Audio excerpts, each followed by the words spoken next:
created it by hand. From mighty mountains to the raging sea, to every leaf on every single tree. It's in the holy book. Just open up and take a look. It's a story for young and old, the greatest story ever told. So lend an ear and you will hear the greatest story. The greatest story.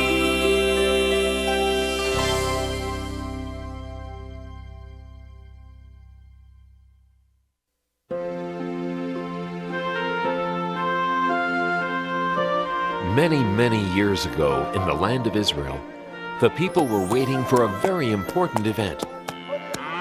Left, right, left, right, left, right, left. They'd heard the old story that one day God was going to send them a new king, a king who would protect them, bring them peace, and give the people more freedom. When is the new king going to come anyway? Our parents, our grandparents, our great-grandparents promised he would. They said he was coming. Yeah, but when? Even in King Herod's palace, people waited. Faster, faster!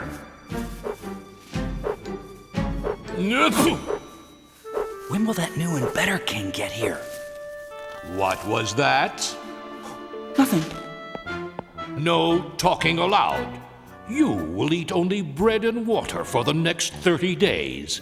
No, 50 days. Old stale bread. And only 4 drops of water. No, make that 3 drops of water a day. What are you looking at? Then, one day, in the town of Nazareth, a young woman named Mary had a most amazing visitor, an angel. Who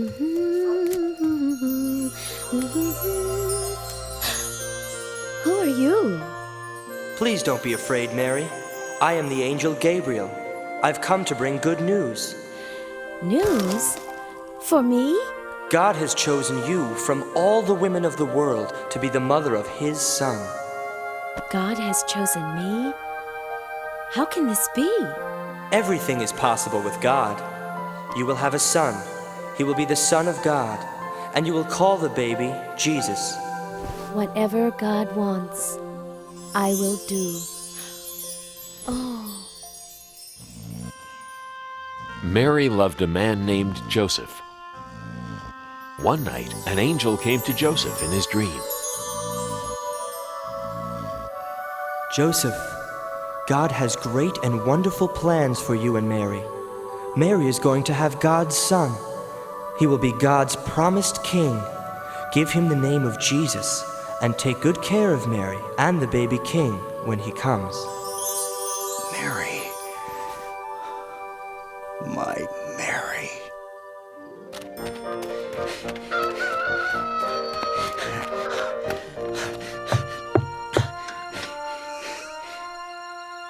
God sent an angel to tell me about the child.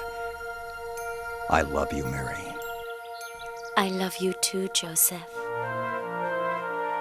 Soon after, Mary and Joseph were married. It was right about at this time that Augustus Caesar, the emperor of the whole Roman Empire, wanted to count the people who lived under his rule. 25, 26, 27. There are 692 people from the town of Hebron, and 839 from the town of Jericho. Add it to the list. 28, 29, 30. I'm getting tired. Send servants out to count all the people in my land. Everyone was ordered to go to their hometown so they could be counted. Joseph had to take Mary to Bethlehem, the town where he was from. Bethlehem was very far away.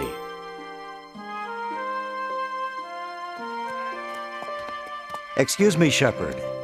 Do you know how far Bethlehem is? It's a long trip. 70 miles from here. Don't worry, Mary. I won't. I feel very safe with you, Joseph. For you see, Mary was expecting the new baby to arrive soon. Thank you, shepherd. God be with you. And with you too. By day, they traveled many miles.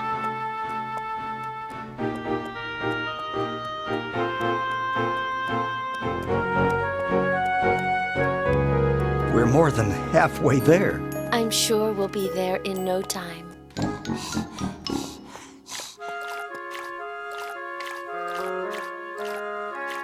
Here, Mary. It's nice and cool. Thanks. I'm so thirsty.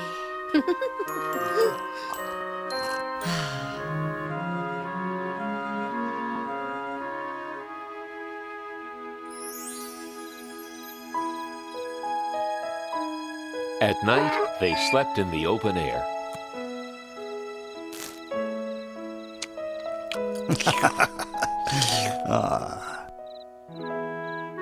The next afternoon, they saw a sign. Bethlehem was only 3 miles away. We're almost there. Soon we'll be in a comfortable room at the inn.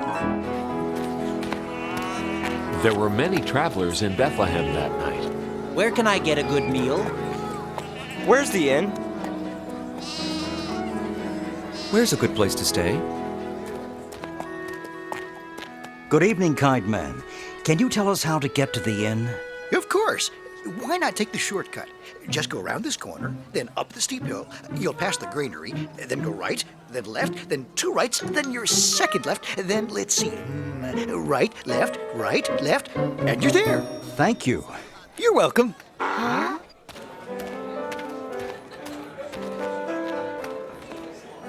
Excuse me.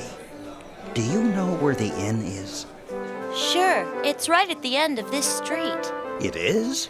That's wonderful. Thank you, little girl. You're welcome. God be with you. And with you too. It was closer than we thought.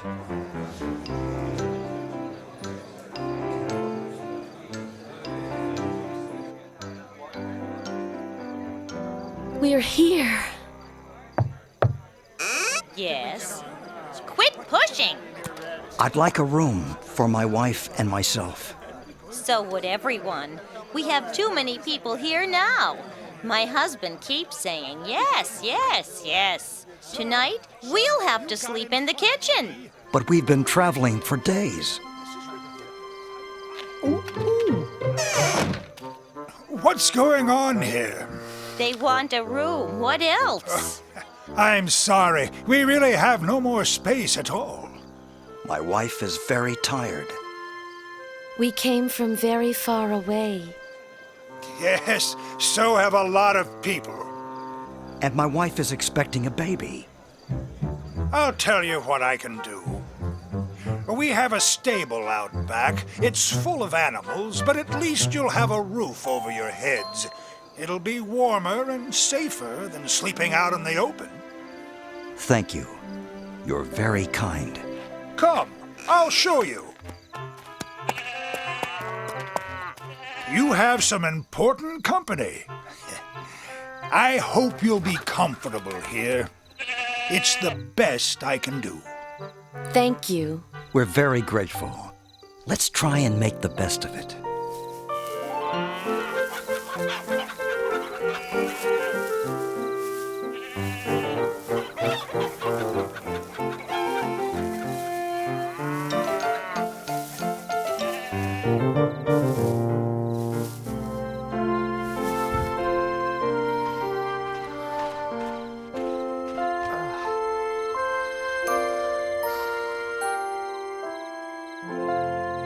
During that night, a most wonderful thing happened.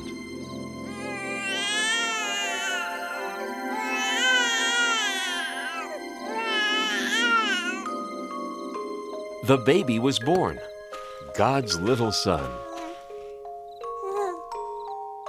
We'll call the baby Jesus. Mary and Joseph loved their new baby boy very much.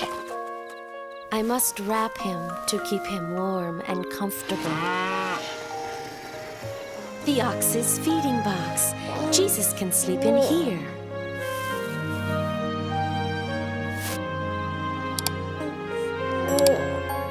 And so the baby Jesus lay in a manger, surrounded by the warmth of love and the protection of God, who was now ready to let all of heaven spread the news of the baby's birth.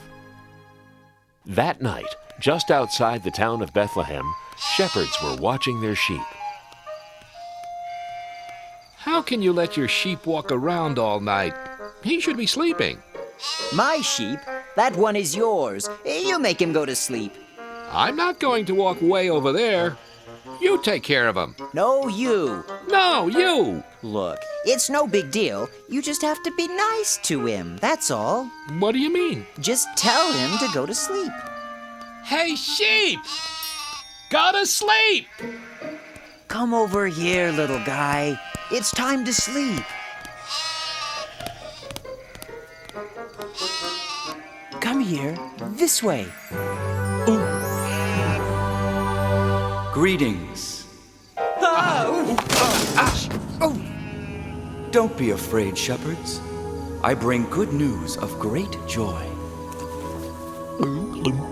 Tonight, a most wondrous thing has happened. Here in Bethlehem, the Son of God was born. He is Christ the Lord, the King that comes from God. His name is Jesus, and he is wrapped snugly in a manger. A manger? You can go see him right now. It is the happiest time of the world. Whoa! Ow! Oh.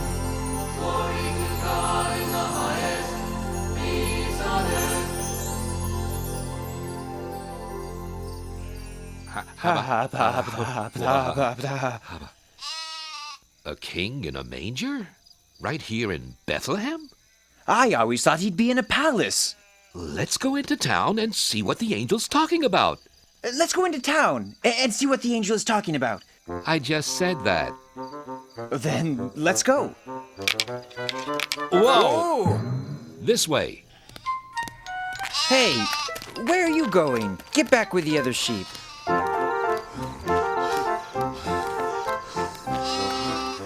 Didn't I tell you to go back? Oh, all right. But you'd better behave. Sheep. The angel was right. Look.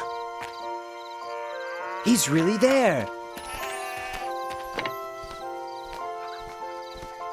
Hello there. What brings you here? We came to see the baby sent from God. We know about him because an angel came and told us. Then many angels came and sang about God's glory and peace on earth. The angel said he'd be wrapped snugly and lying in a manger. Just like this. It's true. What the angel said is true. The Son of God, the King, in a manger. Mary's heart filled with wonder as the shepherds told their story. She knew that her newborn child was the Son of God. Meanwhile, in the far distant lands of the East, wise men who study the stars saw something new in the sky.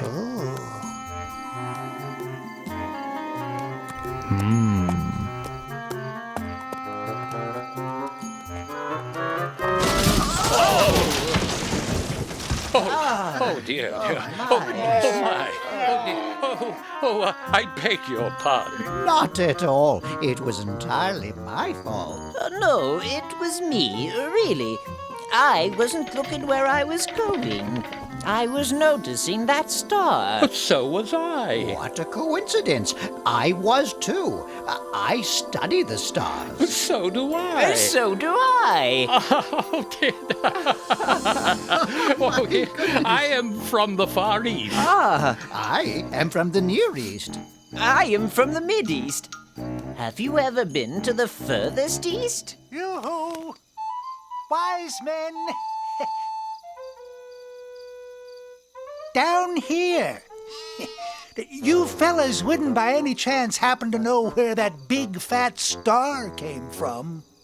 This was just what we were wondering. We've never seen that star before. It's a completely new star. Unless... The star is a sign from God. Of course! Oh my, a sign from God? That has to be it. The star is a sign from God? Yes, I see. No, I don't. What are you talking about?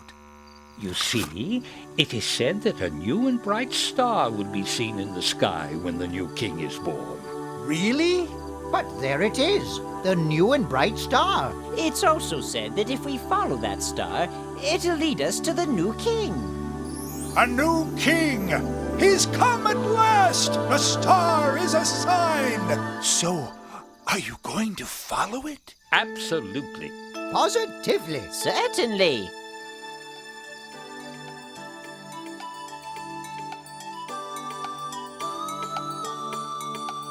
We're gonna follow that star as long as it takes, no matter how far, guiding us on to the child, the chosen one.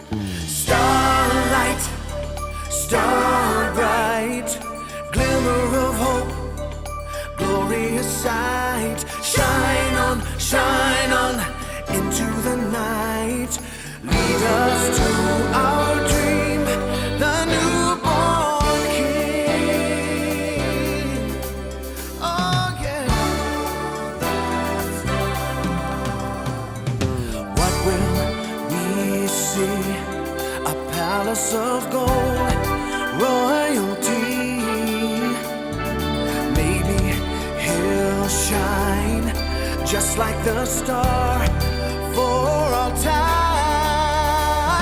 Starlight, star bright, glimmer of hope, glorious sight. Shine on into the night. Lead us to our dream, the newborn king. Oh, starlight, star bright, glimmer of hope, glorious sight. Shine on into the night. Lead us to our dream, the newborn king. The newborn king, yeah, the newborn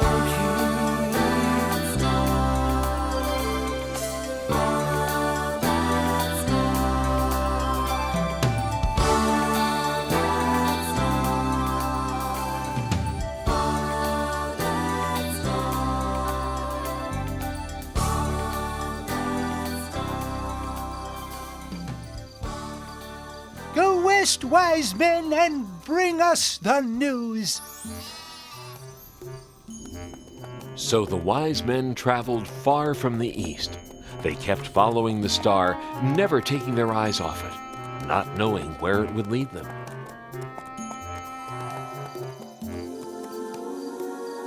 Look, the star is over Israel. We should go to the king's palace in Jerusalem. The newborn king must be there.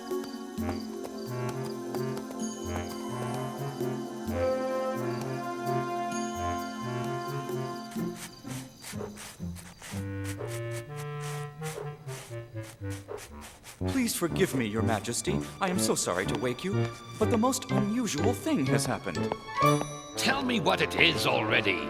And it better be good, or I'll have you locked up. Yes, of course, Your Majesty. It's just that there are wise men visiting from the east. Yes, and? Well, they say they have come to see the king. So, send them in. They say they've come to see the newborn king. What are they talking about? Do they think I was born yesterday? Perhaps they were thinking there was another king. Another king? Absurd. Ridiculous. How can there be another king? And if there is someone pretending to be a king, I want to know where he is. He'll be sorry, I'll tell you that. Yes, Your Majesty, of course, Your Majesty. But what shall I tell the wise men from the east? Tell them to get lost. No. On second thought, get my advisors. And hurry. Advisors! Advisors! Get in here. Yes, Your Majesty? What do you know about this newborn king? Oh, has he been born? Has who been born? The king. I am the king. We mean the other one. What other one? The one you speak of. The one I speak of? I don't know anything about any king except that everyone else seems to know about him. Why wasn't I told? Nobody tells me a thing. But we didn't know he was born yet. Who? The newborn king. Okay, if you're so smart, just where is this newborn king? The old stories say he will be born in Bethlehem. The stories say that, do they? That'll be all. Send these wise men in at once. Who told you to stop? Keep those fans going. And the rest of you, get back to work. Your Majesty, I present the wise men from the east. King Herod, we have come to meet the newborn king. And where did you hear of this king? We saw the star that God put in the sky. A star? From God? A beautiful star. A bright star. A sign from God.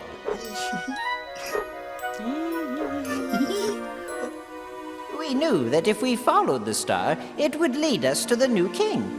We want to worship him. This new king is not here. Then where is he? He's in Bethlehem. I'm not sure. Maybe you should go find him. Yes. See what I care. Go try and find him.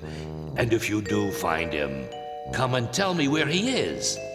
I would like to worship the new king myself.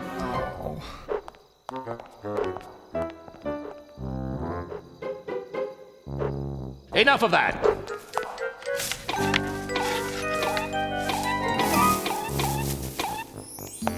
When the wise men left the palace, they looked into the sky and saw the star once again. Look! There it is! On to Bethlehem.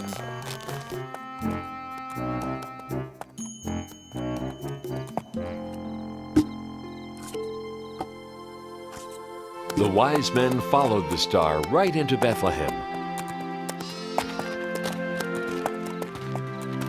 Up this way. Come on, everyone! Come see the newborn king! And there, right above the manger, was the star. The wise men knew they had been guided to the right place.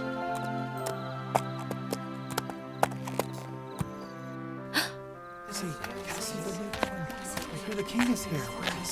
We've traveled from distant lands to celebrate the newborn king. May we come in?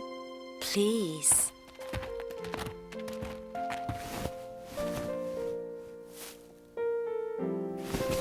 We knew the baby was born because of the star. We followed it all the way here. We have brought gifts. The wise men gave Jesus gold and sweet-smelling perfume and incense. Thank you. Thank you for letting us worship the King. We thank God for his great wisdom. He has sent us his Son. Praise be to God! Hooray for the new king! Praise be to God! Hooray for the new king! The wise men never did go back to King Herod to tell him the good news about baby Jesus. Everyone rejoiced and thanked God for sending them his son, the new king of the world.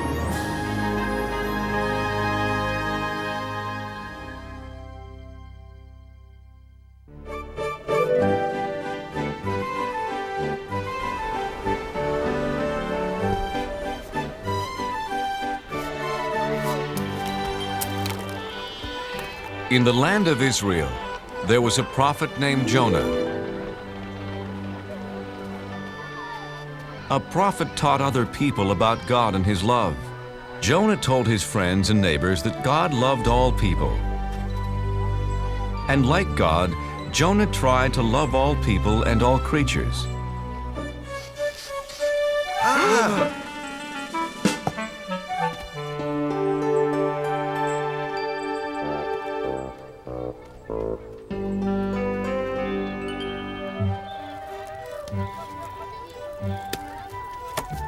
Your fish looks fresh today, Ophir. Yes, Jonah, the freshest you will ever meet or eat. You know how much I love eating fish. And I'll take a bag of peanuts. I see someone just as hungry as I am.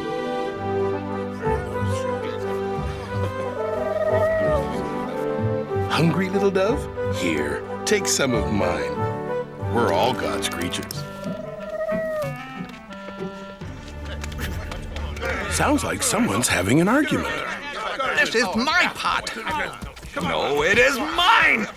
I saw it first. No, I did. I needed to carry water.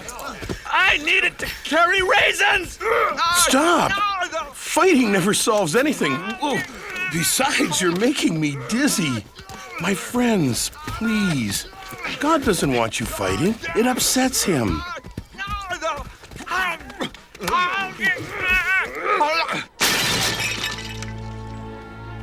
Now neither of you gets the pot. You were acting badly, just like someone from the city of Nineveh. Do you want God to think we act like the Ninevites? No! No, Jonah. Sorry, Jonah. The Ninevites are enemies of our people. I heard they stole a boat full of fish. Come on. Yes, they are thieves. Yes, they are very bad people. See what happens when you fight. From now on, we will act like Israelites and not be bad like the Ninevites. So Jonah had a very important job. He taught people about God's laws. There came a day when God had an even bigger job for Jonah.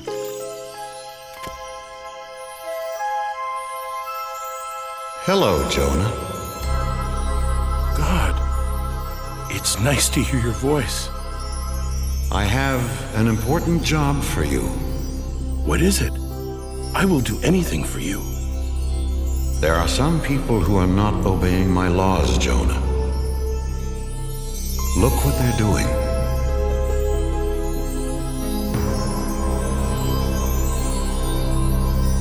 The people of Nineveh steal. They are not kind to each other. The children of Nineveh do not take care of older people.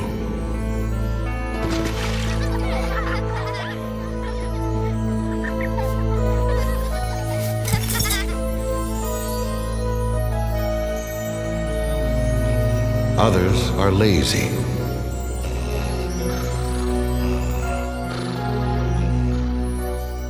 And their king pretends not to see the problems. He only cares about eating all day and wearing fancy clothes. Yes, the Ninevites are bad. Send a flood or an earthquake to punish them. No, they are bad because they don't know about me. No one has taught them my laws. Jonah, your job is to go to Nineveh and tell them about me. Me? Go to Nineveh? I can't. Please give me some other job. Tell them of my love. But they are the enemies of my friends and neighbors. You must go, Jonah, right now. In 40 days, I will punish them for being bad. But if you're going to punish them, why should I go tell them about you at all? I don't understand. The Ninevites should be punished for being bad. But what if I tell them all about God and they change? Then maybe God won't punish them. I can't do something to help my enemies. Jonah was so confused, he asked his friends what he should do. You know, it's funny, Jonah. Usually, we come to you with questions. This time, I want to know what you think. How can I preach to the enemies of the Israelites? Simple. You can't. Ophir is right, Jonah. Don't go there. Don't tell them about God. You do have a problem, Jonah. If you don't preach to them, you disobey God. If you do preach to them, you'll disappoint all your friends. Nobody said being a prophet was easy, Ophir. Wait, I know. I'll just hide from God. Sure, but where can you hide from God? Why, in your store, of course. I know my plan will work, Ophir. If I hide here for 40 days, then God will punish the Ninevites and no one will be mad at me. You call this a hiding place? Here, let me help you. Ophir, you don't have to go to that much trouble. Look, if you're going to hide from God, you've got to do it right.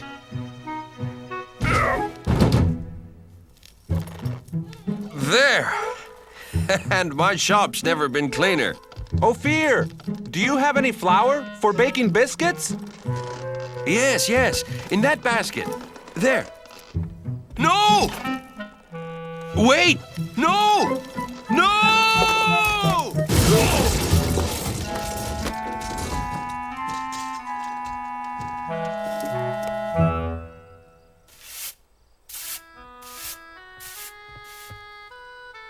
Now that everything's cleaned up, goodbye, Ophir. What? But Jonah, why are you leaving? I'm in the way, and I can't hide from God here in Israel. It's the first place he'd look for me. So where will you go? As far away from Nineveh as I can. I'll travel to the other side of the world, to a city called Tarshish. God will never find me there. We'll miss you, Jonah. Thank you. I have a very lonely trip ahead of me because God will not be with me. So Jonah traveled as far away as he could to run away from God. First, he walked across dry deserts. Then he climbed high mountains.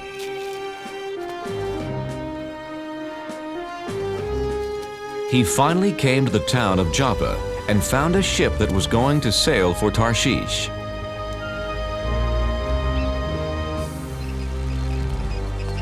Captain, my name is Jonah. Can I sail with you to Tarshish? Sorry, Jonah. This ship only carries sailors and cargo. Besides, it's bad luck to bring a stranger on board, you know. The sailors on this ship weren't Israelites. They believed in many different gods. Ahoy, mate! Help me with this statue! Sure! Why not? What? Please, Captain, I must sail away with you. Why? Because I am running away from God. Why? Because he gave me a job to do and I won't do it. I must hide so he won't find me. Ah! Did you see that? A dove. He flew right to Jonah. A dove is a sign of good luck, Captain. Very good luck. With Jonah on board, we will have safe passage. They're right. Welcome aboard, Jonah.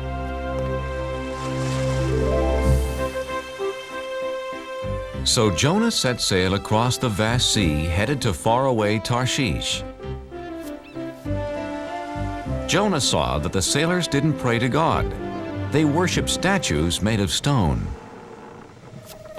Excuse me, what are you doing?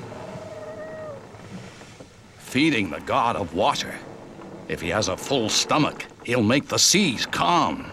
But this isn't a god. It's just a rock. My God is the real one. He created the sea, the sky, the animals, all of us, everything. One God created all that? I don't think so, Jonah. See, this is the sun god, the god of the wind, the god of plenty. With so much in the world, you need a lot of gods. Yeah, no one god can rule over everything.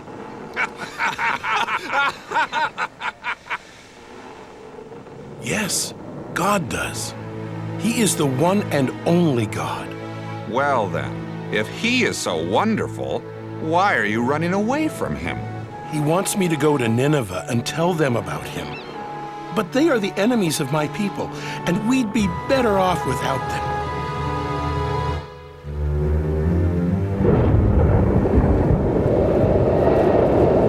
Oh, no! Captain, I've never seen a storm like that. Me either. We're in trouble. Whoa!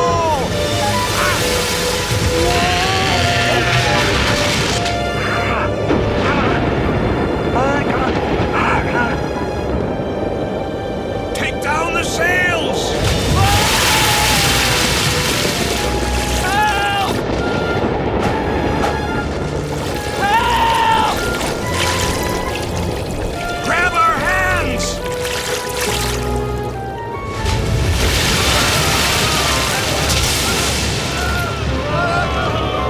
Men! The ship is sinking! Help me toss the cargo overboard!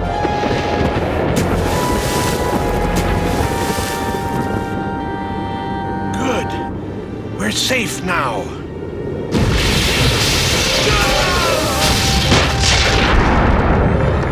No!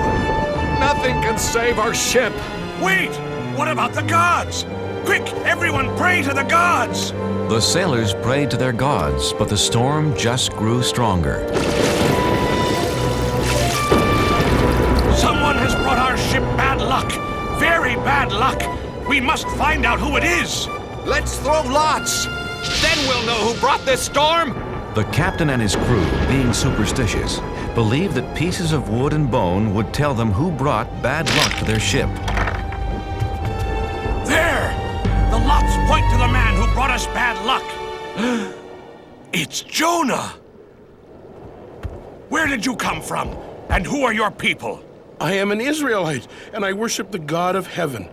I'm running away from him. And he has found you. Jonah, what can we do? How do we make the storm go away? Throw me overboard. You must save yourselves. Please, Captain. We have no choice. We must throw Jonah into the sea. His God is more powerful than any of our gods. Jonah, I'm sorry. We've done everything we could do. I know, Captain. It's not your fault. I made God angry. It's me, not you, who should be punished. God of the Israelites, we're sorry for having to throw Jonah into the sea.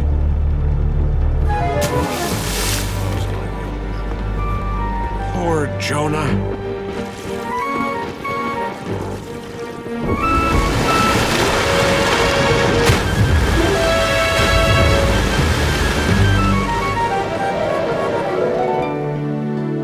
May your God forgive you, Jonah. Jonah found himself in the whale's belly. Now he was really alone. God, I'm sorry for trying to hide from you. Do you hear me, God? Jonah prayed to God for 3 days and 3 nights.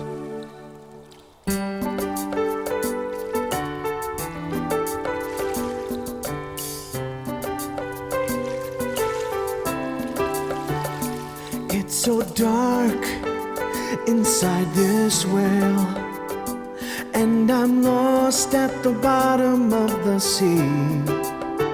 I was a fool to run from you. Now I know just what you want from me. In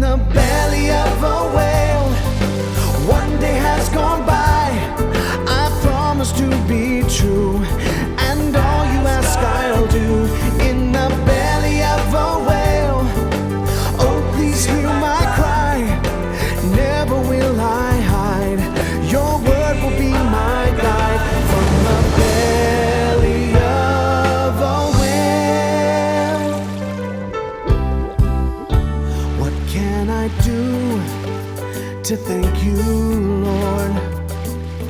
What offer can I make? Look in my heart and you will find my life is yours to take. In the belly of a whale, 2 days have gone by. I promise to be true, and all you ask I'll do. In the belly of a whale, can you hear my cry? Never will I hide.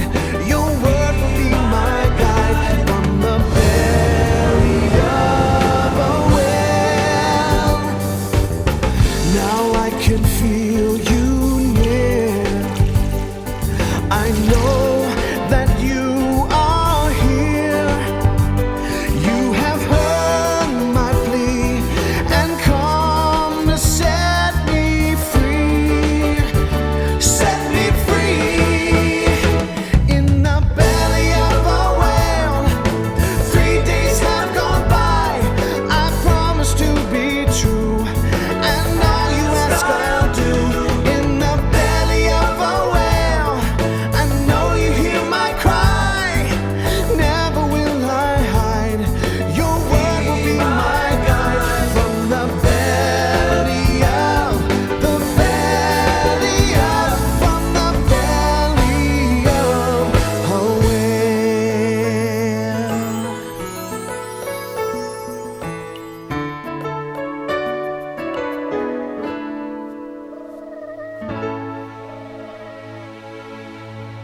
After that, Jonah was no longer alone. Hello, Jonah. Oh, God. I'm so glad that you're here with me. You tried to hide from me. Oh, yes. And I now know that was really, really wrong. Jonah, you have learned your lesson. Come on, let's get you out of here.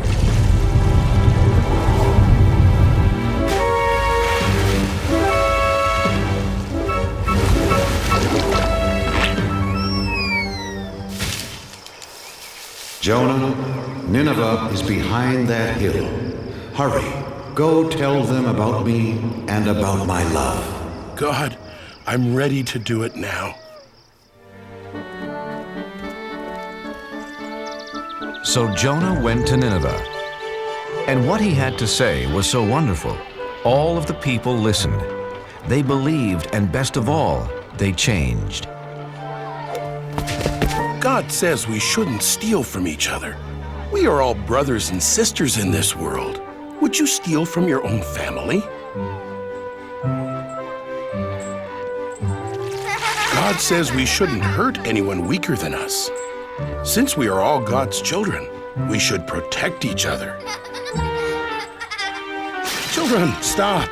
God says we should honor our elders. Don't forget, they helped raise us and looked after us. Even the children were changed, and they gathered around Jonah just like sheep around their shepherd. Hey, farmer. God says we all have jobs to do, and we should work hard. We should listen to him since he's the one who gave this wonderful world to us.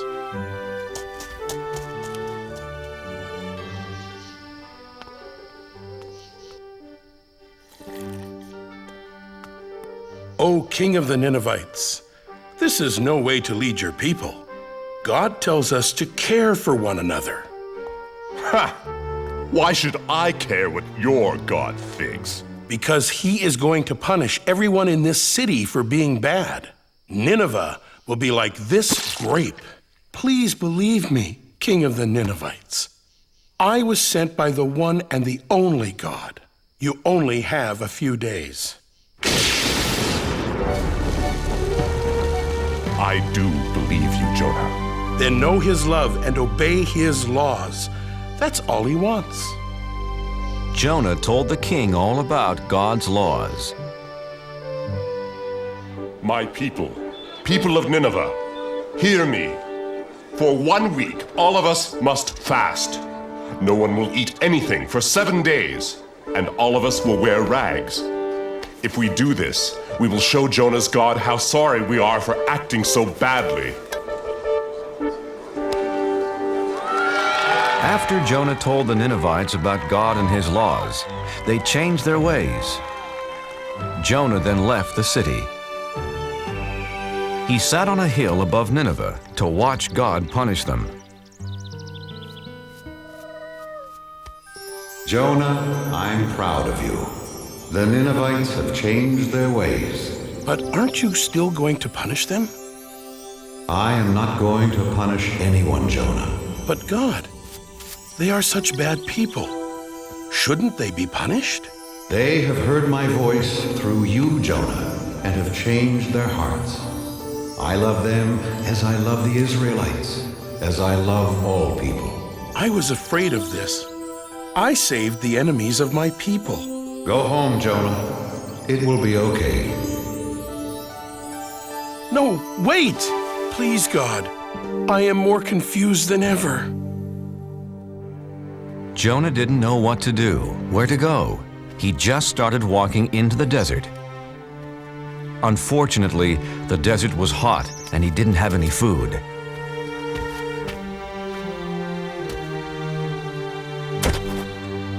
I'm so tired, hungry, and thirsty.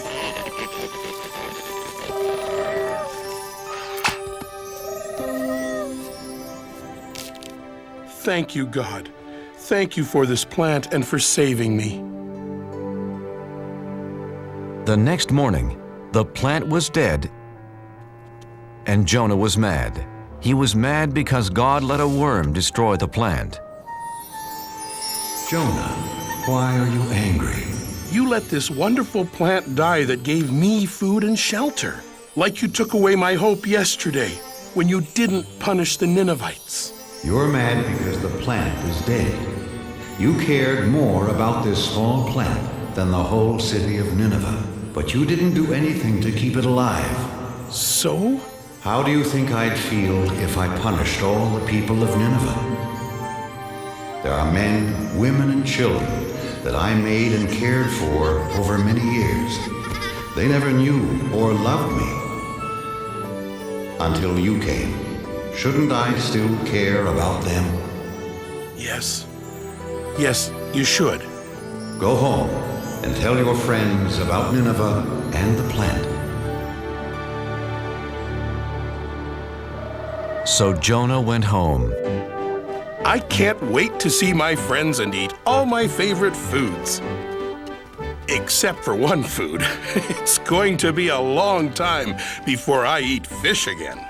Jonah was accepted back by his friends, and he spent the rest of his life teaching about God's laws, and especially about God's love.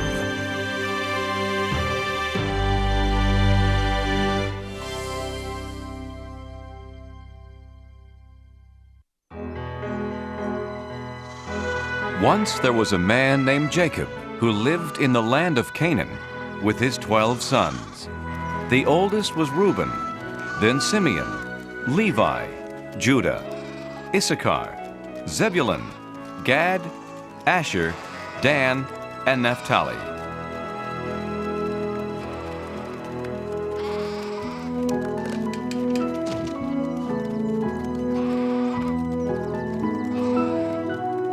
And finally, Benjamin and Joseph. They were Jacob's children by his second wife, Rachel. Being the youngest, they stayed at home while their brothers worked the pastures. Jacob loved all his sons, but Joseph was his favorite. Father, when can I tend the sheep with my brothers? I dreamed it would be any day now. Joseph, you and your dreams. You start tomorrow. And to celebrate the big event, I have a surprise for you. Now that he's of age, Joseph will join his older brothers in the fields. Hey, all right. And this will keep you warm. Oh, Father, it's beautiful. Hey, look at these sleeves and the colors. Father should have given you a coat like that, Reuben. You're the oldest. Huh. In my dreams. Joseph's brothers were jealous of his gift. It reminded them that their father loved him most of all. But the beautiful coat wasn't the only thing that made them angry at Joseph.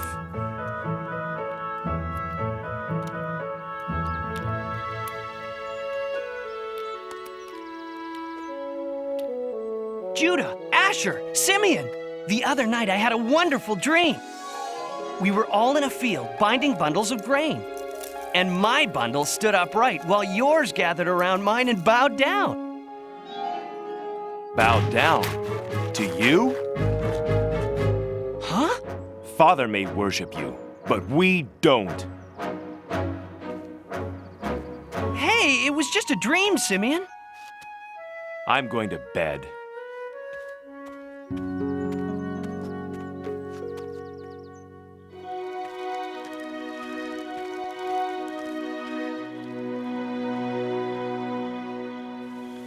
You know, last night I dreamed I was a star in the sky, along with 11 other stars.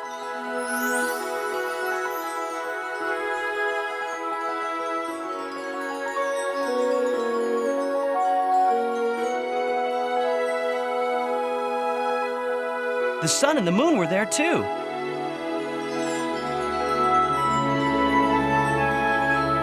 And they all bowed down to me.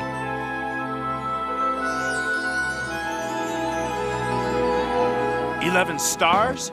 You mean 11 brothers. And we're supposed to bow to you? Who do you think you are? A king?" If we're the stars, who are the moon and sun? His mother and I. Joseph, you don't think your family should actually worship you? Father, it was just a Get to sleep. You and your brothers leave early in the morning. If you sleep late, they won't wait for you. Father's got that right. And I don't want to hear anything more about dreams.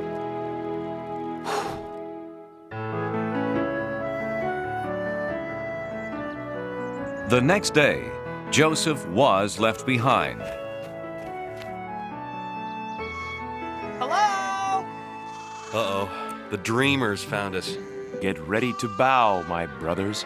Look at him, strut around like a peacock in his new coat. Sometimes I wish we could get rid of him. No, you don't. But I do. If he mentions one more dream. Simeon, he's our brother. We couldn't hurt him. But you've given me an idea.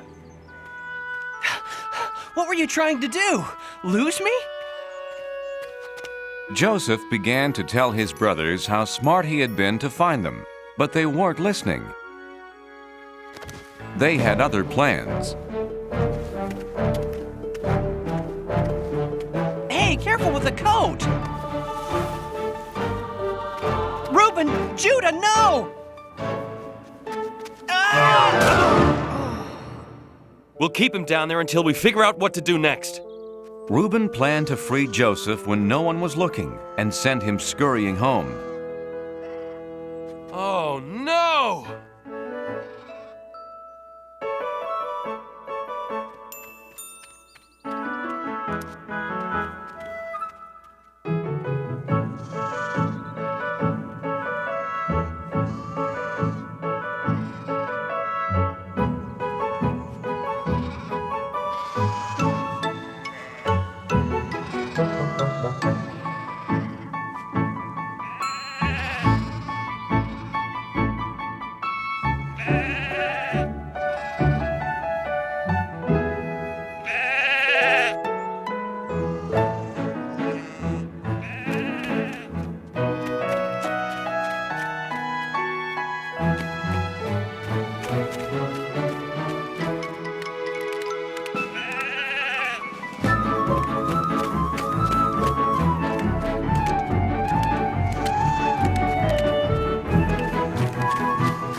Reuben and Naphtali rounded up the flock while the others ate their supper.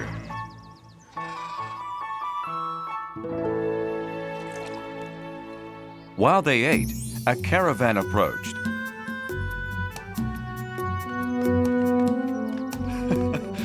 Wouldn't it be funny if we sold Joseph to those merchants? Why not? We'd finally be rid of the pest and have money from the sale. Everyone agreed to the terrible plan. And Joseph was sold for 20 pieces of silver. Brothers, why are you doing this?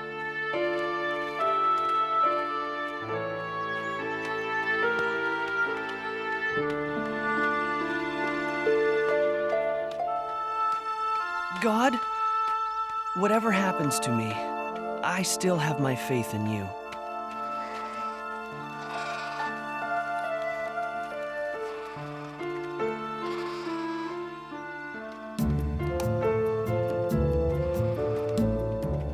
You did what to Joseph?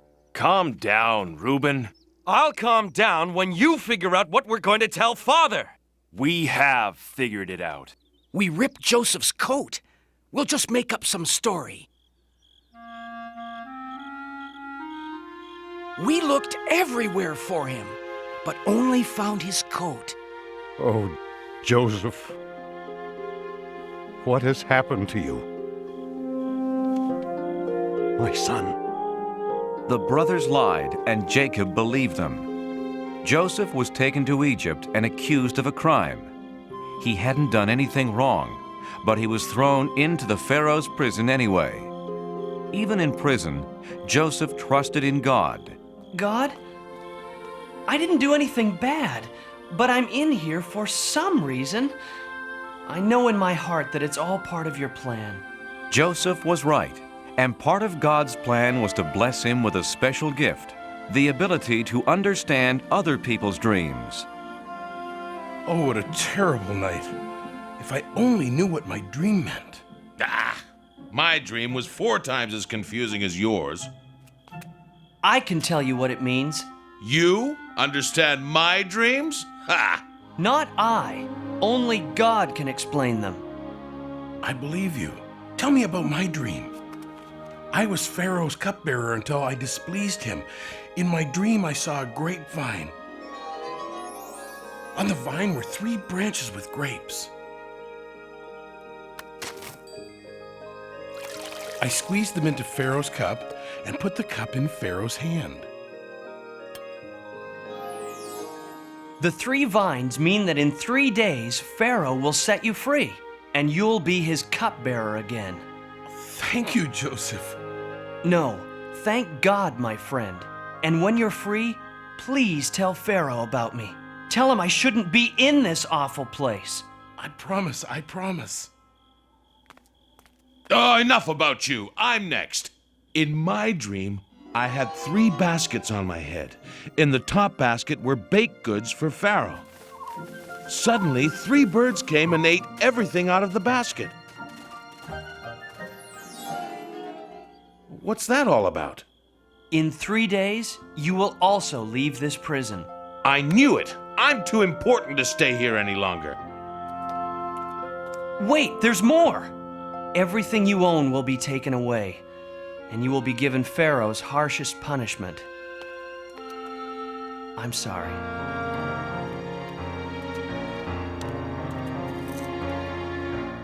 Everything Joseph said came true, but the cupbearer forgot to tell Pharaoh about him. Joseph stayed in prison for 2 long years. Then one day,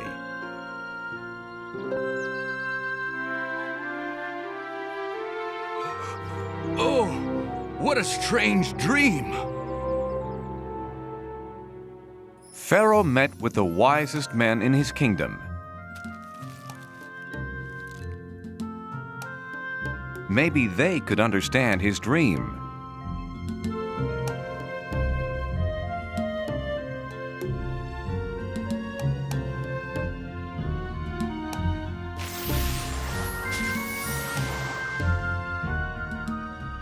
But not one of them had an answer. Then the cupbearer remembered his promise to Joseph. "Oh, Pharaoh, there is a very wise man in your prison who might explain your dream."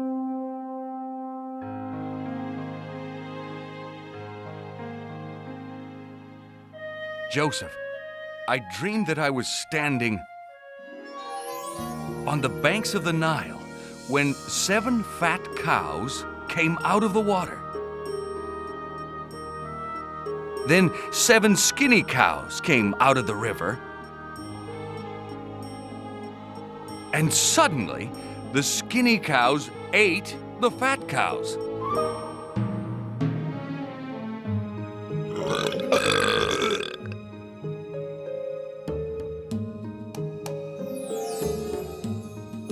What does it mean? My God is telling you what he plans to do. The 7 fat cows mean that there will be 7 years with plenty of crops and food for everyone. But the 7 skinny cows mean that after that, for 7 years, no crops will grow and your people will have no food. This is horrible, terrible. No, Pharaoh. God has sent you this message so that you can prepare. Build barns to save some of the food that grows in the 7 years of plenty. Your people will have plenty to eat. It is true. You are filled with the Spirit of God. This is the wisest man in my kingdom.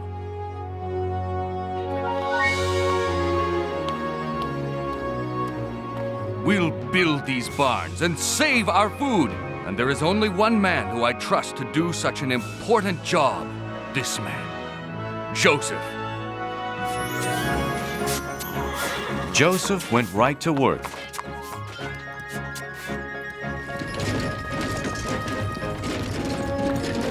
And soon the barns were bursting with grain and filled with cattle. But Joseph's greatest achievement was that the people loved him.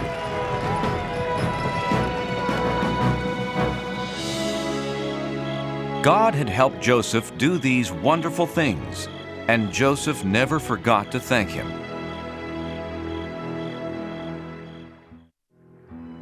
Seven years later, the terrible drought that Joseph had warned about arrived.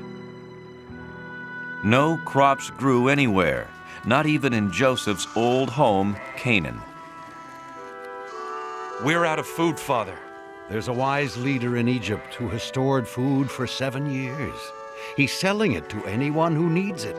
Then we'll go meet with him and buy his grain. Not Benjamin. I want him safe here with me.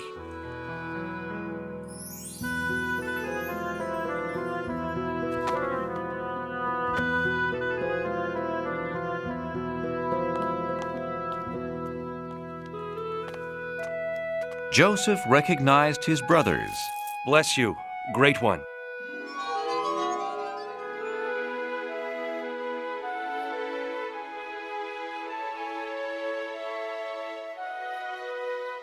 But they didn't recognize him, so he pretended to be a stranger.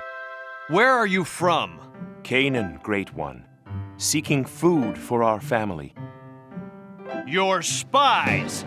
No, we're brothers, from a family of 12. Please believe me.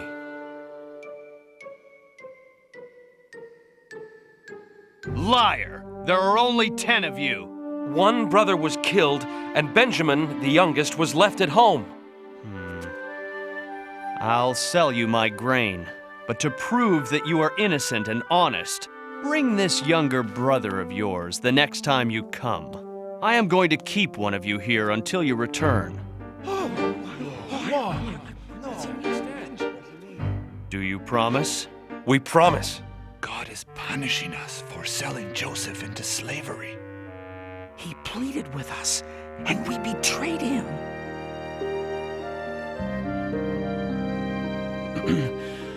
I have no more time for you.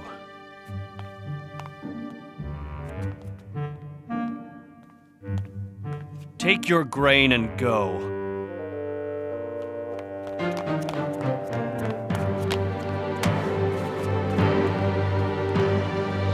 remember your promise.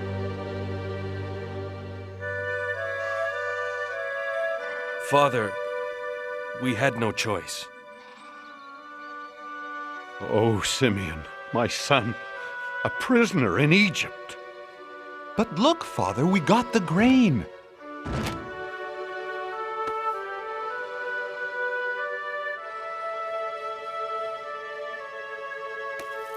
Hey, my money's here in the sack.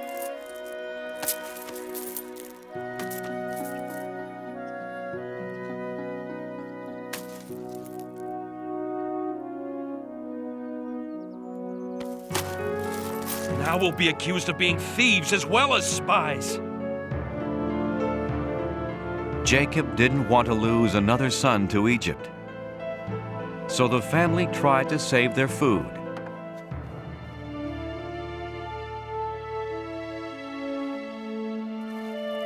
But soon, it was all gone.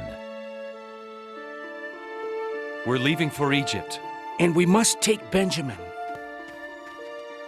No, he'll wind up in prison like Simeon. We promised, Father. If Benjamin doesn't come, Simeon will stay in prison. And the Egyptian ruler won't sell us his grain. Benjamin will come home unharmed. I promise. If he doesn't, Judah, I'll die of sadness.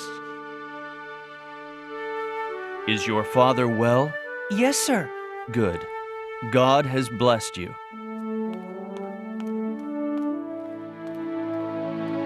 And you kept your promise, so I'll keep mine.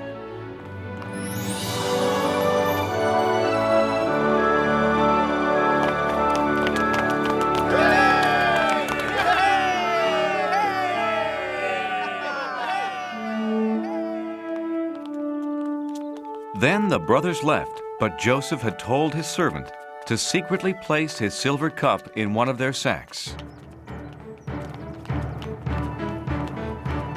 Stop! Why do you repay good with evil? One of you has stolen my silver cup. I don't understand. No.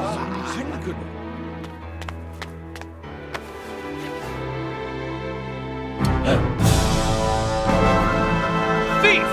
For this crime, you will remain here in Egypt as my slave.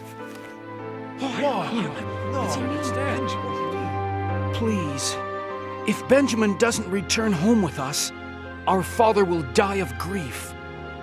He stays. No. No! Take me instead. No, me. Please, Great One. When you threw me down that well, you meant it to be a bad thing.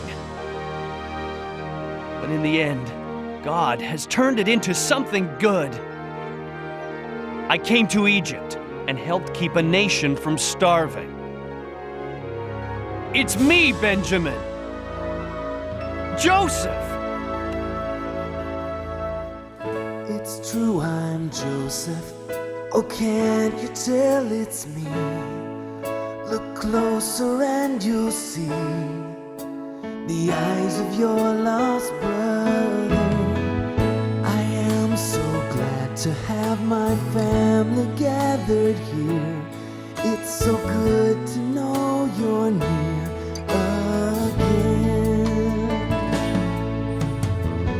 It's really me, even I can hardly believe you are standing here after all these years.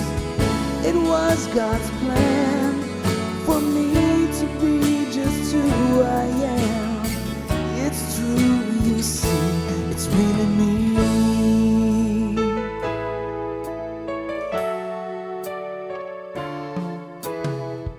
What's done is over. Oh, brothers, dry your tears. It was God who sent me here, and my heart holds no anger. What you meant for evil then, God has used for good. Who'd have thought he would choose me?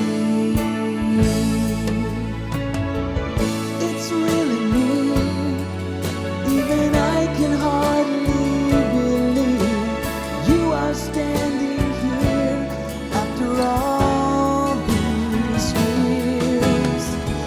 It was God's plan for me to be just who I am. It's true, you see, it's really me. It's really me. It's really me.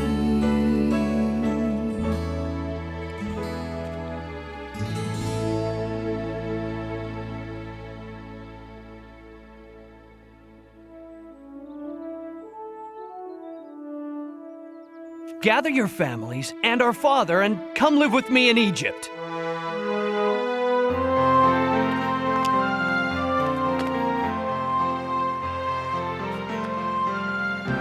Joseph, God be praised. You're alive and well.